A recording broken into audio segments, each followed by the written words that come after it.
Bismillahirrahmanirrahim.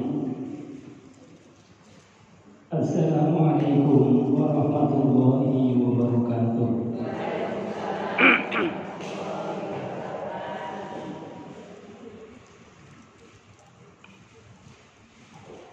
Biridwanillah wa li syafa'ati Rasulillah sallallahu alaihi wasallam ila hadratin Nabi Mustafa Rasulullah sallallahu alaihi wasallam wa azwajihi wa dzurriyyatihi wa ashabihi wa ahli baitihi wa ila jami'il anbiya wal mursalin wal ulama wa syuhada was sholihin was sahabati wat tabi'in wal qurra wal huffaz wal mufassirin wa muhaddithin jami'il malaikatil muqarrabin khususan abana wa ummahatina wa ajdatina wa jaddatina wa la khususan dan jami'il ustadzina wa la khususan ila mabana al majlis wa usulihim wa furu'ihim wa barallahu dhurubahum al-fatihah. A'udzu billahi minasy syaithanir rajim. Bismillahirrahmanirrahim. Alhamdulillahi rabbil alamin. Ar-rahmanir rahim. Maliki yaumiddin. Iyyaka na'budu wa iyyaka nasta'in. Ihdinas siratal mustaqim. Siratal ladzina an'amta 'alaihim ghairil maghdubi 'alaihim waladdallin. Amin. Bismillah, alhamdulillah, nahmaduhu wa nasta'inuhu wa nastaghfiruh. Wa na'udzu billahi min shururi anfusina wa sayyiati a'malina. May yahdihillahu fala mudilla lahu wa may yudlil fala hadiya lahu. Rabbi ishrah li sadri wa yassir li amri wahlul 'uqdatam min lisani yafqahu qawli. Qala Allah ta'ala fi kitabil karim wa huwa asdaqul qa'ilin. A'udzu billahi samil 'alim minasy syaithanir rajim. Bismillahirrahmanirrahim. Ya ayyuhalladzina amanu taqullaha haqqa tuqatih wa la tamutunna illa wa antum muslimun. Shadaqallahul 'azim wa sadaqa rasuluhul karim wa nahnu 'ala dzalika minasyahidin walhamdulillahi rabbil alamin. Jamaah ibu-ibu yang dimuliakan Allah Subhanahu wa taala, alhamdulillah di pagi yang cerah ini kita dikumpulkan di serambi surganya Allah. Amin Allahumma amin. Insyaallah kalau sudah di serambi dilebih lebu. Amin Allahumma amin. Pengen lebu surga. Kok pengennya kita lihat rata-rata. Insyaallah semuanya kalau ditanya ingin masuk surga, tidak ada orang yang tidak ingin. Betul Bu? Semuanya pasti. Maka alhamdulillah di majelis yang mulia ini, di majelis Khatmil Quran, bukan hanya kita yang hadir, tetapi diriwayatkan dalam sebuah hadis, idza khatamal 'abdul Quran, ketika seorang hamba itu khataman Al-Quran, maka Gusti Allah niku ngutus malaikat yang jumlahnya 600.000 untuk datang hadir di majelis Khatmil Quran. Jadi yang hadir berapa Bu? Luar biasa, yang hadir bukan hanya kita, tapi malaikat utusan Allah hadir membersamai kita. Bukan hanya membersamai kita, tetapi mendoakan kita yang khatmil Quran, yang mendengarkan khatmil Quran, yang hadir di majelis khatmil Quran. Amin Allahumma amin. Kedua kalinya sholawat dan salam kita aturkan kehadiran baginda Nabi besar Muhammad sallallahu alaihi wasallam, yang dengan kita bersolawat kepada beliau baginda Rasulullah ini untuk mengobati kerinduan kita kepada beliau. Ya tanya ibu-ibu rindu kali kanjeng Nabi boten? Rindu. Cinta kali Kanjeng Nabi mboten? Kerinduan, kecintaan kita buktikan dengan bersolawat kepada baginda Rasulullah Sallallahu Alaihi Wasallam. Sallallahu Alaihi Wasallam. Sallallahu Alaihi Wasallam.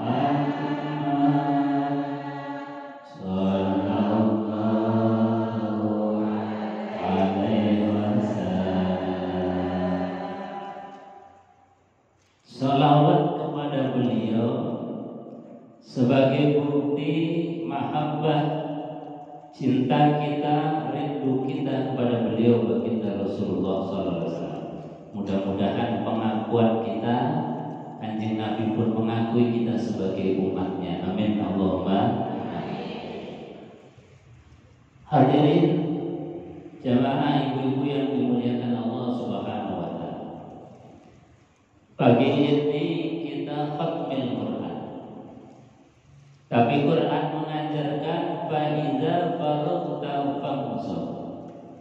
Ketika kita telah selesai, jangan berhenti kemudian saya kan sudah lulus, saya kan sudah khatam, kemudian jadi malas untuk membaca lagi. Ini harus dihindari karena apa? Perintahnya Quran faiza faraghta fansab. Ketika setelah selesai urusan satu khataman selesai, harus lanjutkan dengan bacaan berikutnya. Makanya di antara yang dicontohkan oleh para ulama, setelah kita membaca surat An-Nas, surat yang terakhir di dalam Al-Quran, kemudian balik lagi baca Fatihah, baca awal surat Al-Baqarah. Karena apa? Karena perintahnya Quran harus melanjutkan lagi. Jangan merasa kemudian telah khatam, merasa sudah selesai membaca Quran, kemudian berhenti. Nah, ini yang tidak boleh ada di dalam hati kita. Syukur-syukur setelah kita khatmil Quran bil qiraah, setelah khatam Al-Quran dengan bacaan, kita tingkatkan dengan hifdzil Quran, membaca Al-Quran dengan hafalan. Saya punya beberapa majelis taklim, ibu-ibu sama usianya ya seperti panjenengan. Itu ngapalin Quran, ternyata usia tidak menjadi halangan.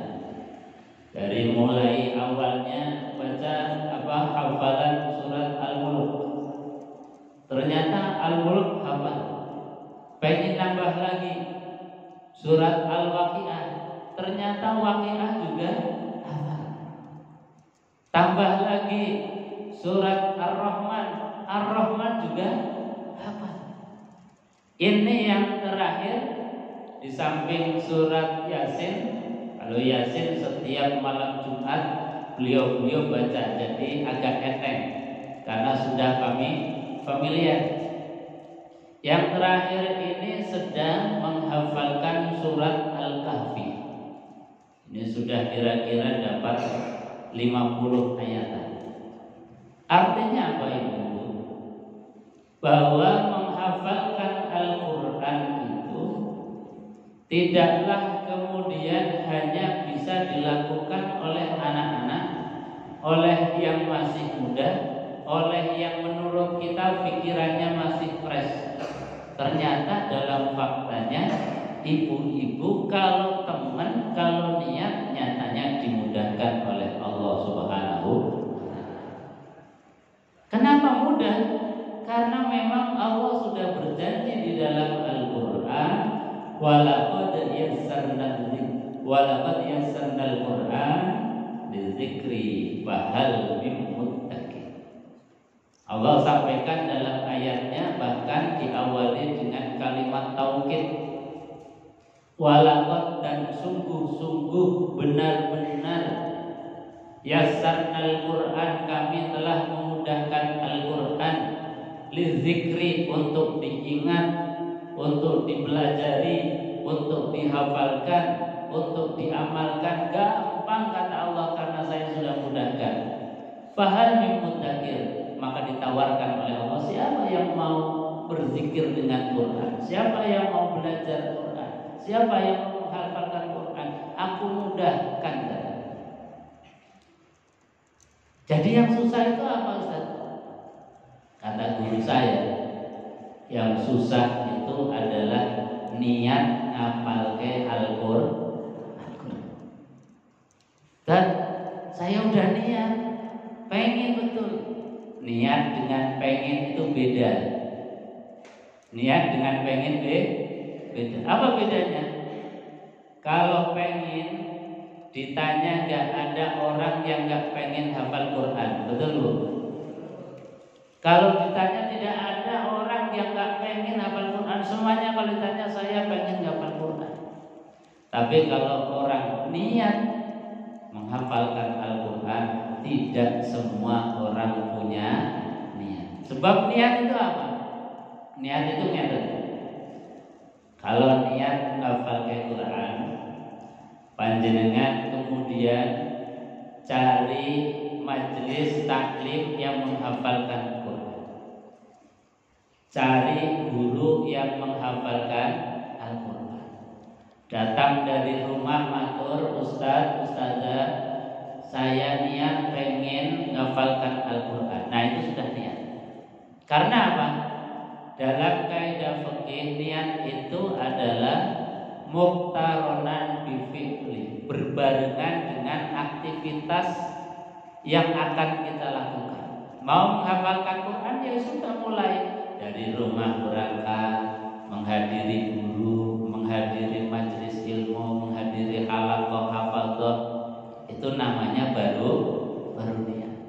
Jadi kalau kita ingin, nggak ada orang yang tidak ingin. Tapi kalau niat, tidak semua orang punya niat. Jamaah yang dimuliakan Allah Subhanahu wa ta'ala. Jadi sejatinya umur itu tidak menghalangi kita untuk bisa menghafalkan Al-Quran. Saya punya contoh lagi jamaah saya di Al-Azhar. Sebelum pandemi itu usianya 63 tahun, bapak-bapak. Kemudian hadir ngomong sama saya, Ustaz, saya pengen ngapal Quran, kok rasanya enak banget kelihatannya. Ya sudah, monggo Pak, tak bimbing. Dalam 3 tahun beliau menghafalkan Al-Quran dari awal. Usia 63 tahun, itu sudah 3 juz. Jadi Al-Baqarah hampir selesai. Al-Baqarah selesai, dia kemudian pindah ke surat berikutnya. Itu sudah 3 juz. Usia 63 tahun. Jadi sekali lagi, apa yang dijanjikan Allah, walaqad yassarnal Qur'ana lidzikri fahal min mudzakir, betul-betul Quran tidak ada halangan, baik anak kecil yang belum bisa baca Quran pun bisa menghafalkan. Kita yang sudah punya usia yang berlebih juga tidak ada halangan untuk hafal Al-Qur'an. Makanya ini ibu-ibu yang sudah khataman, kami dorong untuk bisa ya, sedikit-sedikit Al-Mulk dihafalkan. Sampun hafal Bu? Dereng. Niat betul. Niat apa pengen? Niat ya. Ini Ustaz pun siap. Nah, insyaallah pokoknya Al-Mulk dulu. Al-Mulk karena ayatnya sedikit. Nanti kalau sudah hafal surat Al-Mulk, panjenengan pasti terasa eman kalau tidak melanjutkan.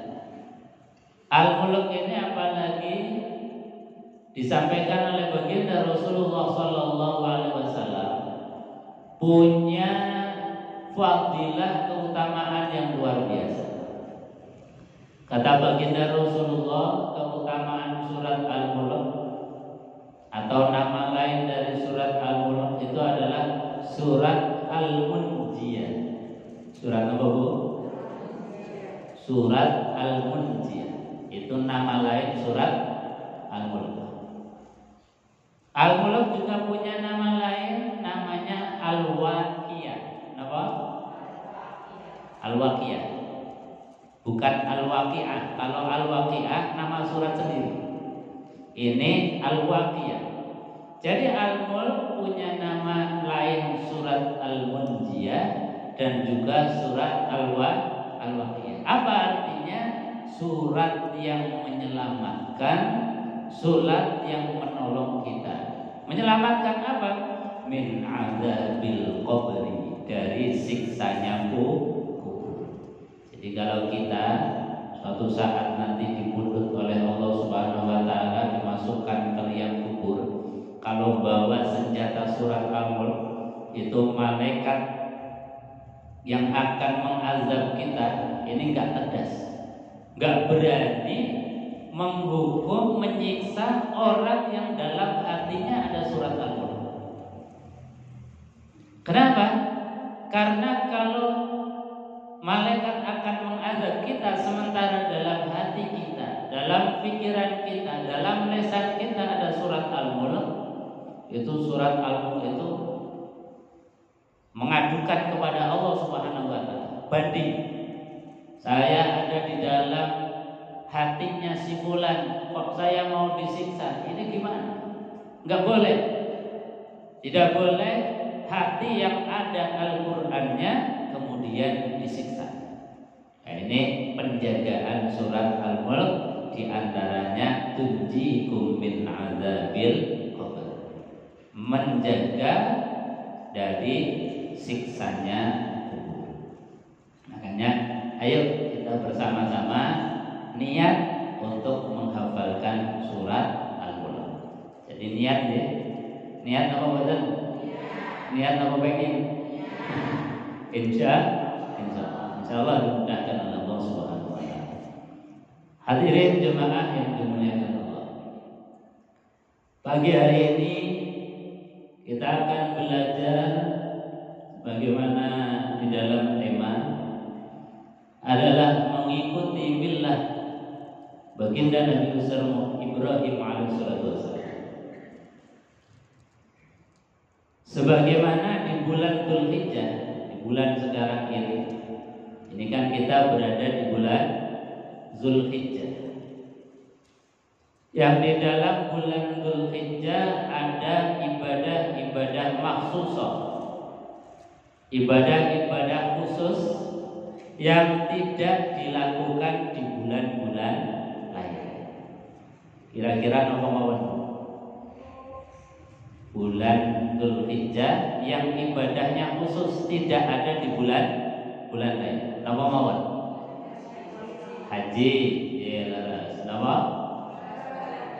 Kurban, ya terus puasa Arafah. Nah, itu di antara ibadatul makhsusah fi Dzulhijjah. Ibadah yang khusus yang adanya hanya di bulan Dzulhijjah. Quran mengingatkan kepada kita, qul sadaqallah fattabi'u millata Ibrahim hanifan. Qul, katakanlah wahai Muhammad, sadaqallah, maha benar Allah. Kalau Allah berfirman pasti benar. Kalau Allah menceritakan sebuah sejarah, maka sejarahnya itu juga benar, bukan hoax, bukan fiktif, bukan khayalan.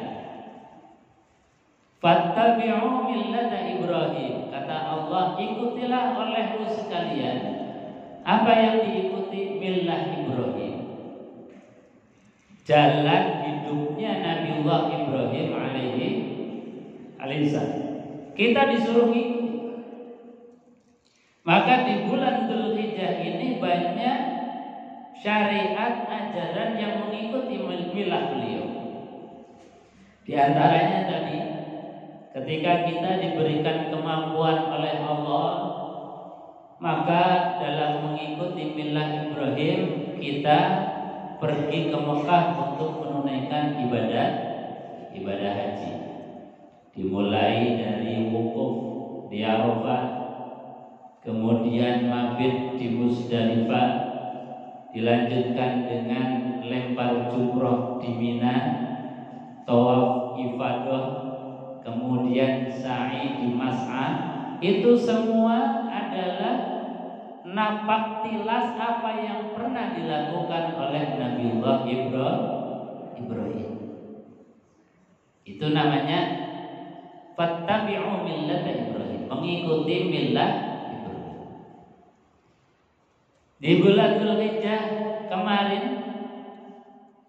yang kita tidak ditakdir untuk melaksanakan ibadah haji juga diperintahkan oleh Allah. Di dalam Al-Quran Allah berfirman, inna a'tayna kal-kautsar fasholli li rabbika wanhar inna syani'aka huwal abtar. Kata Allah, inna a'tainaka, sesungguhnya aku telah memberikan kepada engkau wahai Muhammad. Memberikan apa? Kata Allah, al-kautsar. Apa itu al-kautsar? Para ulama tafsir menjelaskan al-kautsar itu satu maknanya adalah nikmatul katsir, nikmat yang sangat banyak. Saking banyaknya nikmat ini sampai-sampai Allah mensifati wa in ta'uddu ni'matallahi la tuhsuha. Kalau kalian pengen nyoba-nyoba ngitung nikmat Allah, enggak akan bisa, meskipun dengan alat yang paling canggih. Bahkan yang melekat di tubuh kita saja enggak bisa ngitung. Contoh misalnya rambut, panjenengan nanti ngitung rambut tuh. Etan pinter. Itu baru rambut. Belum bisa kehitung, enggak bisa kehitung jumlahnya saking banyak. Belum lagi nikmat yang lain, itu nikmat yang melekat di tubuh kita saja enggak bisa ngitung, apalagi nikmat yang di luar tubuh kita. Makanya jangan pernah hitung-hitung nikmat Allah, meskipun kita kadang-kadang mensyukurinya dengan berhitung. Kadang-kadang alhamdulillah, kadang-kadang sok-sok lali, kadang-kadang Rasulullah barang, kadang-kadang itu macam-macam kita. Jadi alhamdulillahnya jarang-jarang, meskipun nikmat Allah itu tiada terbilang, enggak terbatas. Itu namanya al-kautsar, nikmat yang sangat banyak. Makna al-kautsar yang kedua, al-kautsar bermakna haudin Nabi sallallahu alaihi wasallam. Telaganya Rasulullah, sumber mata air yang ada di surga, yang itu sertifikatnya milik Kanjeng Nabi. Jadi sudah dikasihkan Kanjeng Nabi betul. Kanjeng Nabi mau apakan terserah kata Allah. Dan Kanjeng Nabi pernah ngendikan, barang siapa yang meminum satu teguk dari air al-kautsar, maka tidak akan pernah kehausan untuk selama-lamanya. Insyaallah kita yang hadir ini mudah-mudahan diizinkan pernah meneguk air telaga al-kautsar. Amin Allahumma. Itu namanya al-kautsar. Ketika Kanjeng Nabi diberikan nikmat yang banyak, diberikan telaga al-kautsar, untuk umat beliau termasuk kita-kita ini, maka Allah hanya minta dua hal. Fasholli li rabbika, maka sholatlah untuk Tuhan. Jadi Allah sejatinya itu rindu banget dengan kita, cinta banget dengan kita, pengen terus ketemu dengan kita.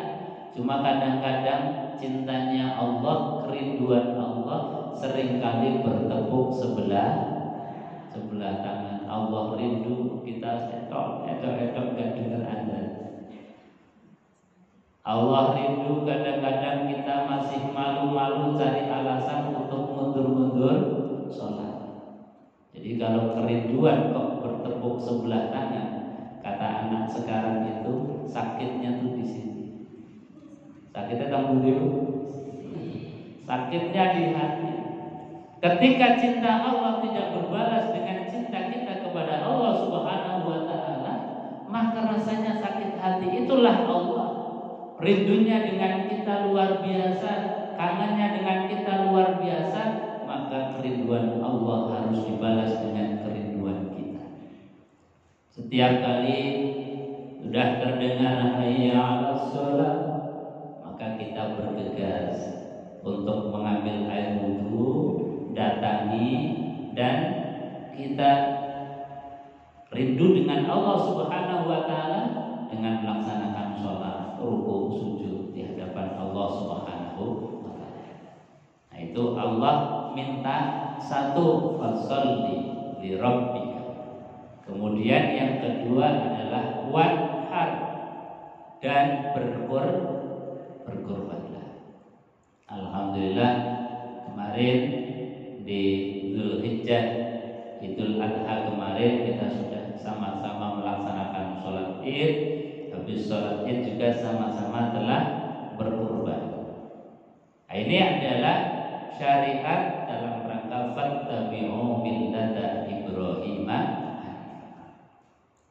Maka setelah kita ini beribadah, harus kemudian kita ada muhasabah, ada cross check, evaluasi kira-kira ibadah kita ini diterima atau enggak ya.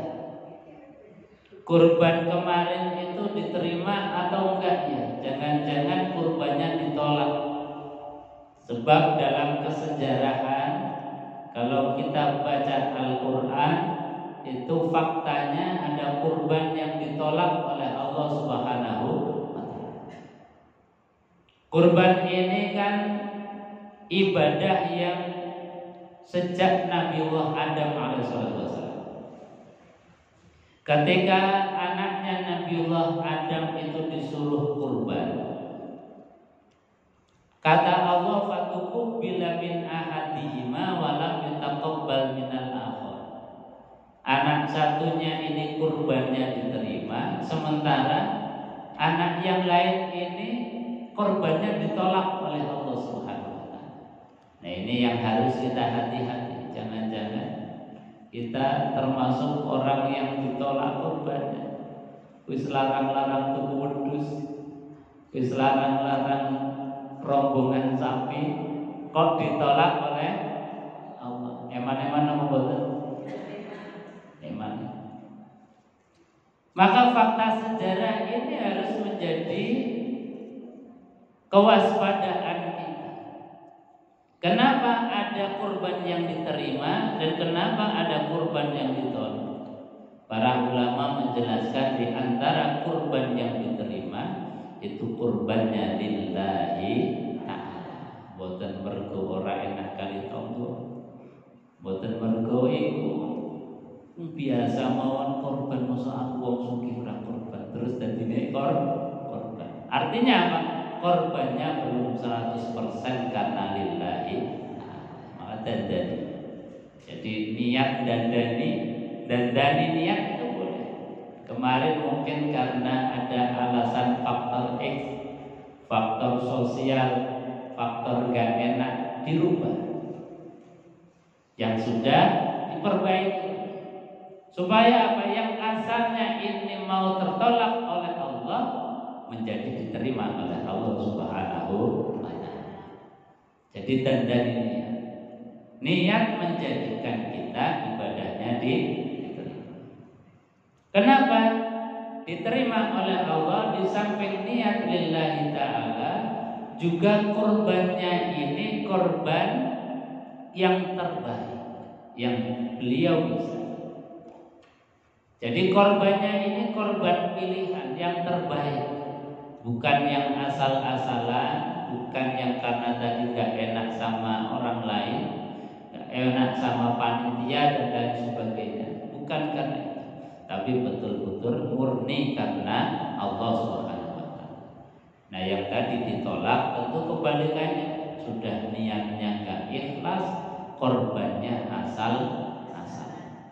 Nah, dari kecemburuan yang satu diterima, yang satu ditolak ini, kemudian akhirnya muncul rasa iri dengki dan terjadilah pembunuhan yang pertama. Pembunuhan yang pertama itu dikarenakan karena tadi iri dengki yang disebabkan karena korbannya diterima, yang satu korbannya ditolak oleh Allah Subhanahu wa taala. Nah, ini korban di dalam kesejarahan. Makanya korban ini merupakan ibadah yang tertua. Nah, setelah di zaman Nabiullah Ibrahim alaihissalatu wassalam, ini menjadi ujiannya beliau. Ujiannya beliau karena beliau sebelum punya anak itu nate ngendikan kata, saya ini kalau disuruh oleh Allah menyembelih anak pun pasti aku akan sembelih. Ini saking pengennya punya anak. Biasa kan orang kalau belum punya sesuatu itu kadang-kadang ngomongnya melebihi dari kemampuannya. Nabiullah Ibrahim pun sama, mengucapkan kalimat yang sejatinya kalimat itu nggak akan pernah dilakukan oleh manusia manapun, yaitu menyembelih anaknya. Nah, suatu saat ketika Nabiullah Ibrahim itu kemudian ditakdir punya anak, Allah kemudian mengingatkan kepada Nabiullah Ibrahim. Kata Allah Subhanahu wa taala, wahai Ibrahim, kamu dulu pernah mengatakan andai kata Allah memerintahkan untuk menyembelih anak, maka pasti aku akan laksanakan. Nah, sekarang kamu sudah punya anak, wahai Ibrahim. Sekarang apa yang kamu ucapkan, coba laksanakan. Ini kemudian diwahyukan oleh Allah lewat mimpi beliau.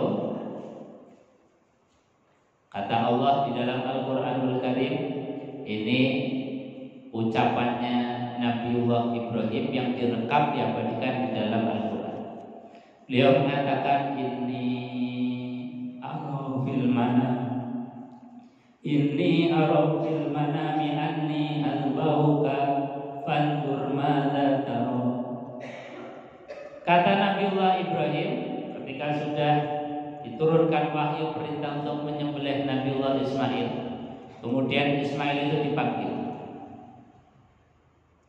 duhai anakku, inni arau fil manam, sesungguhnya aku ini telah bermimpi, azbahuka fanzur madza tara, mimpi untuk menyembelih kamu. Maka bagaimana pendapatmu wahai Ismail?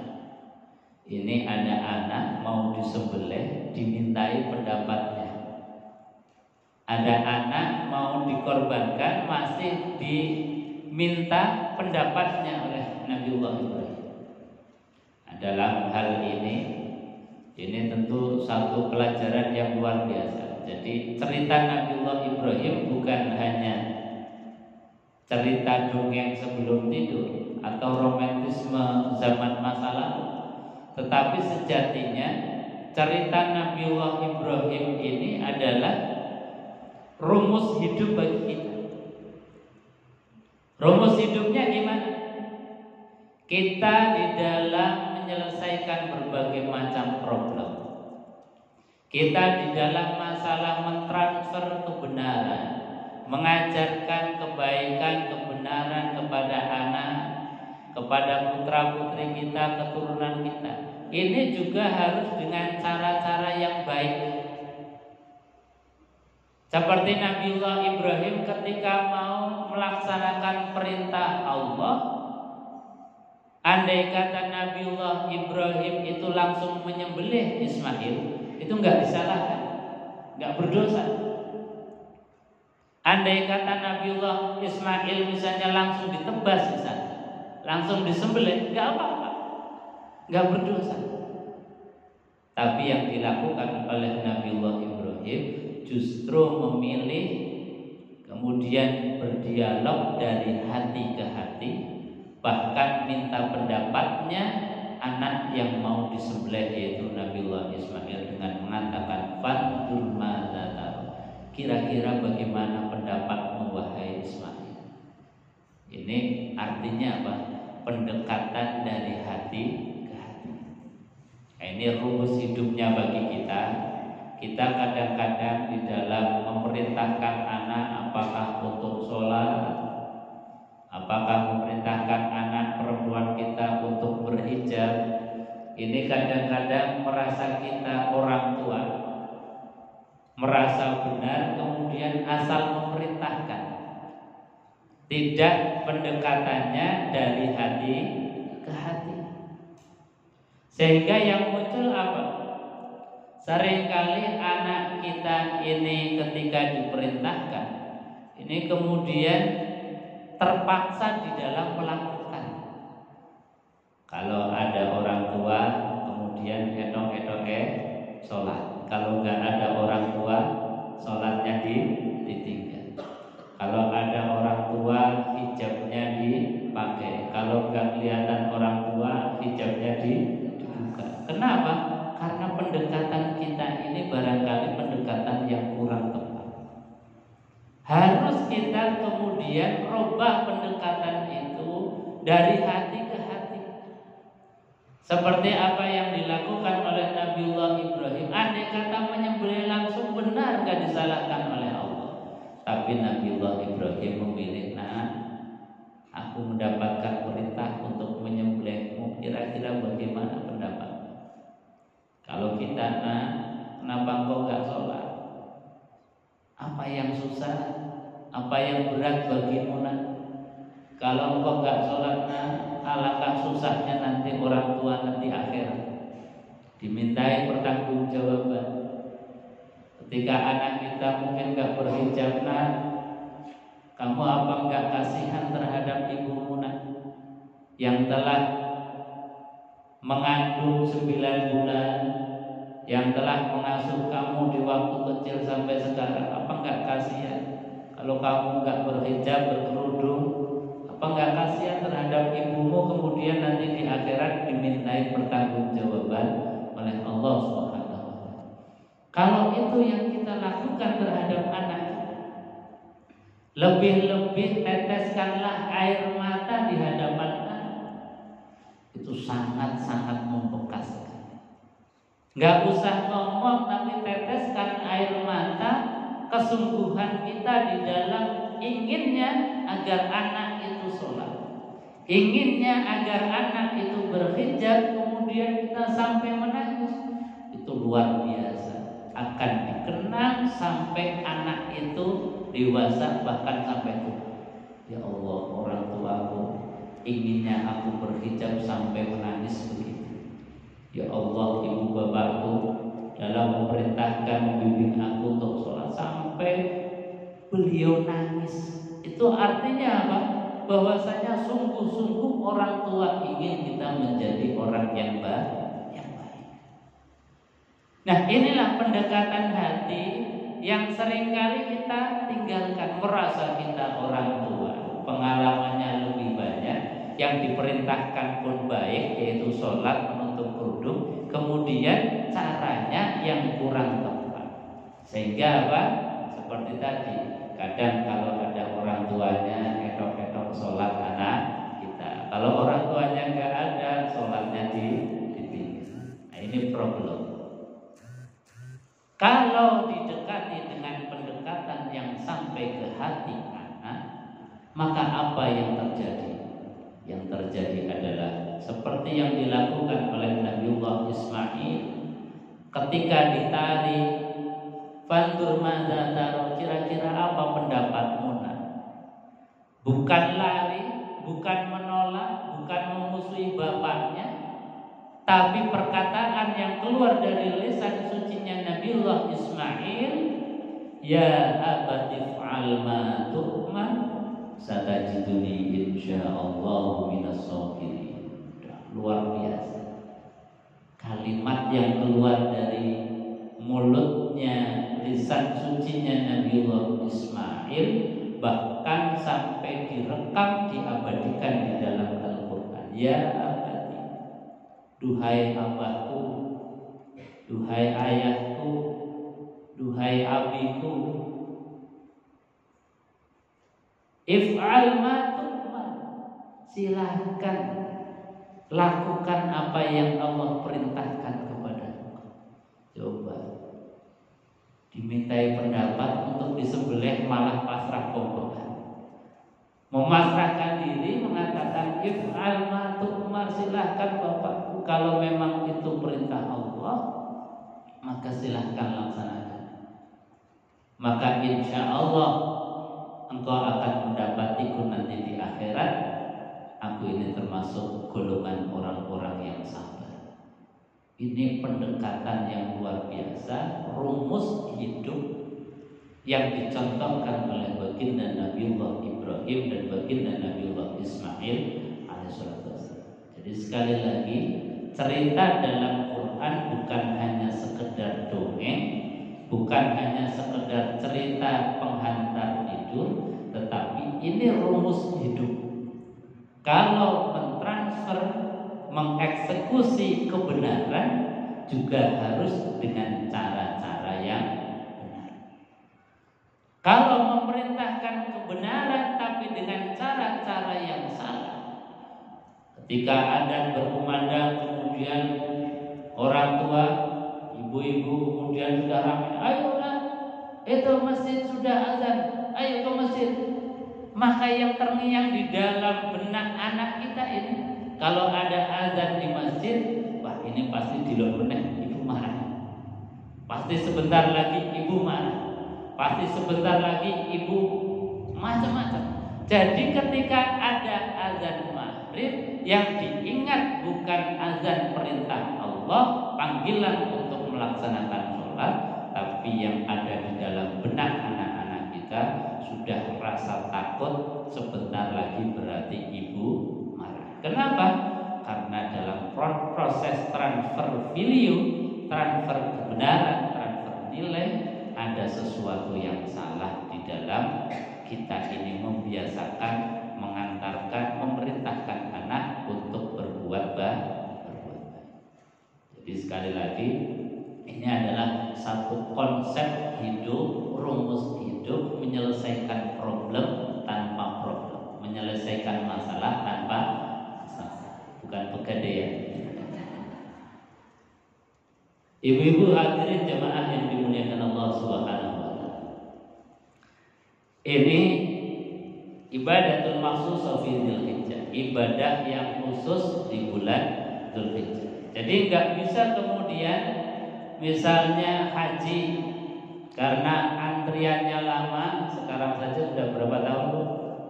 38 tahun kalau daftar sekarang. Itu 38 tahun besok baru bisa berangkat. Kemudian atas nama antriannya lama, daripada lama, tak haji di bulan Ramadan saja lah. Tak haji di bulan Mulut saja, di bulan Rajab saja, enggak bisa. Karena apa? Al-hajju asyhurun ma'lumah. Haji itu adalah di bulan-bulan yang dimaklumatkan, ditentukan oleh Allah Subhanahu wa taala. Bahkan haji yang di dalamnya ada wukuf di Arafah pun disebutkan oleh Allah, wazkurullaha fi ayyamin ma'lumah. Ingat kepada Allah di Arafah itu juga ayyamin ma'lumat, di hari-hari yang tertentu saja. Tidak semua hari di bulan Dzulhijjah itu boleh untuk wukuf di Arafah, enggak boleh. Wukuf di Arafah cuma sehari. Tanggal berapa, Bu? Tanggal 9 Dzulhijjah. Enggak bisa guru-guru daripada penuh di Arafah tak wukuf dulu tanggal 1 misalnya. Atau tanggal 9-nya karena penuh enggak umaran nggon. Kemudian wukufnya tanggal 25 Dzulhijjah misalnya, enggak boleh. Karena apa? Wazkurullaha fi ayyamin ma'dudat. Ingat kepada Allah di Arafah itu di hari yang sudah ditentukan oleh Allah Subhanahu wa taala. Makanya para ulama membuat suatu kaidah. Kaidahnya begini. Kullu ibadatu awqatun. Setiap ibadah itu punya waktu-waktu yang sudah ditentukan.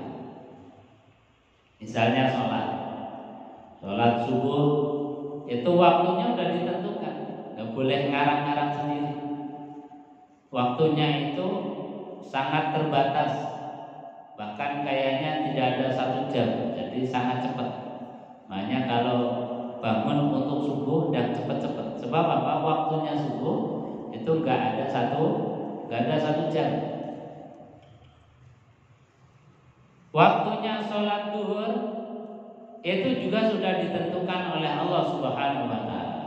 Dari mulai matahari tergelincir ke arah barat sampai dengan bayang-bayang melebihi dari bendanya. Kemudian masuk waktu asar habis ketika matahari tenggelam di arah barat. Kemudian masuk waktu maghrib. Kapan habisnya? Ketika mega merah itu sudah hilang. Masuk waktu isya. Isya habisnya kapan? Ketika fajar subuh itu sudah mulai tampak. Nah, ini namanya awqatus shalah. Jadi waktu-waktu sudah ditentukan oleh Allah Subhanahu wa taala. Jadi ibadah tidak kemudian kita ngarang-ngarang sendiri, buat cara sendiri atau di tempat bikin sendiri, enggak bisa. Itu sudah ditentukan oleh Allah Subhanahu wa taala.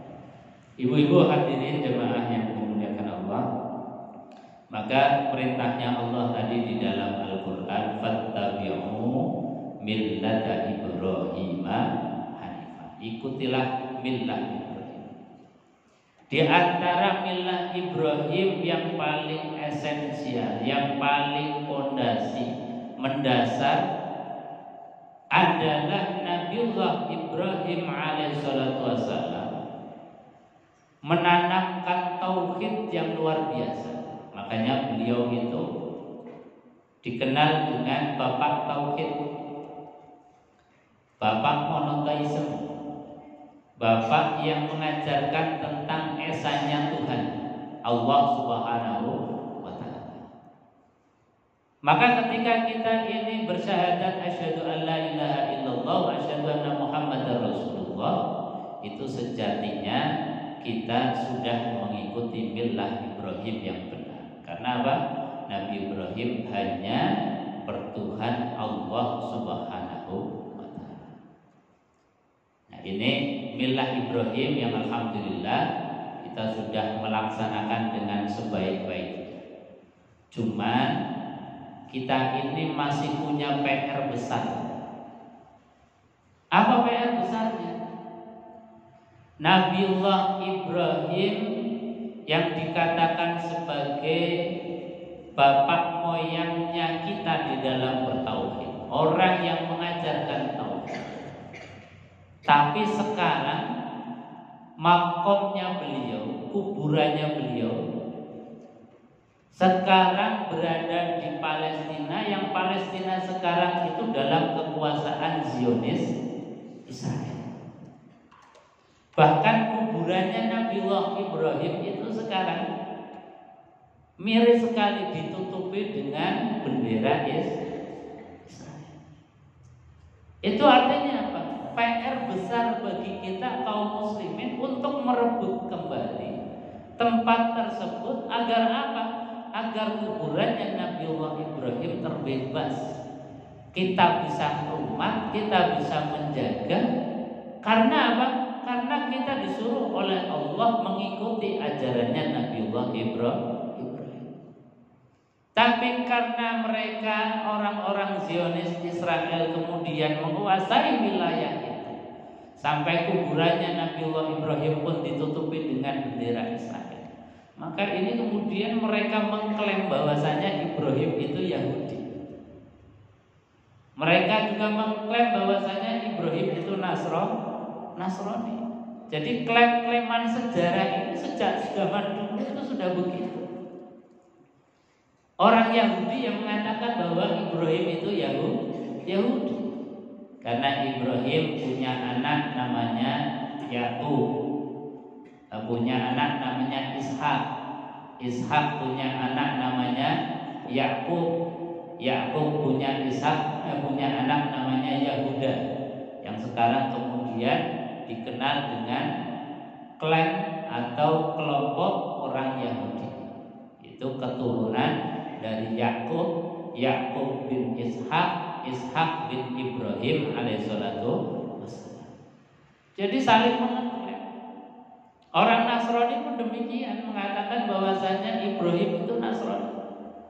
Makanya karena peradaban itu saling mengeklaim, Allah Subhanahu wa taala kemudian menurunkan baginda Nabiullah Muhammad sallallahu alaihi wasallam, menurunkan Al-Qur'an untuk meluruskan fakta sejarah yang benar.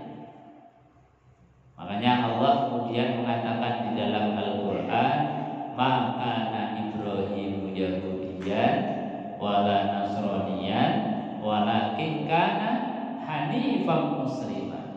Kata Allah, Ibrahim itu bukan Yahudi, Ibrahim itu bukan Nasrani, walakin kana hanifan, tetapi Ibrahim itu orang yang hanif, lurus, gak neko-neko, gak menuhankan manusia, gak menuhankan makhluk, gak menganggap Tuhan makhluk atau menduakan Allah Subhanahu wa taala. Jadi Ibrahim itu betul-betul hanif. Wa ma kana minal musyrikin, dan Nabiullah Ibrahim juga bukan orang musyrik. Nah, ini menjadi PR kewajiban kita. Kalau tadi alhamdulillah di bulan Zulhijjah ini kita bisa melaksanakan mengikuti Nabiullah Ibrahim, dari mulai tindak haji, dari mulai umroh, berkurban, khitan, itu semuanya adalah milah Ibrahim. Tapi jangan lupa kita punya PR besar, yaitu merebut kembali tanah yang di dalamnya ada maqam Nabiullah Ibrahim alaihissalam. Mudah-mudahan saudara-saudara kita yang ada di Palestina diberikan kesabaran, diberikan kemampuan untuk menghadapi musuh-musuh Islam, musuh-musuh Allah, menghadapi kafir Zionis Israel. Kita yang ada di sini minimal berdoa, mendoakan mereka. Syukur kalau ada dana, ada rezeki, kita bantu mereka semampu dan sekuat kita, insya Allah. Ibu-ibu jemaah yang dimuliakan Allah, saya kira itu untuk kajian pada pagi siang hari ini. Mudah-mudahan ada manfaatnya. Untuk pelengkap kajian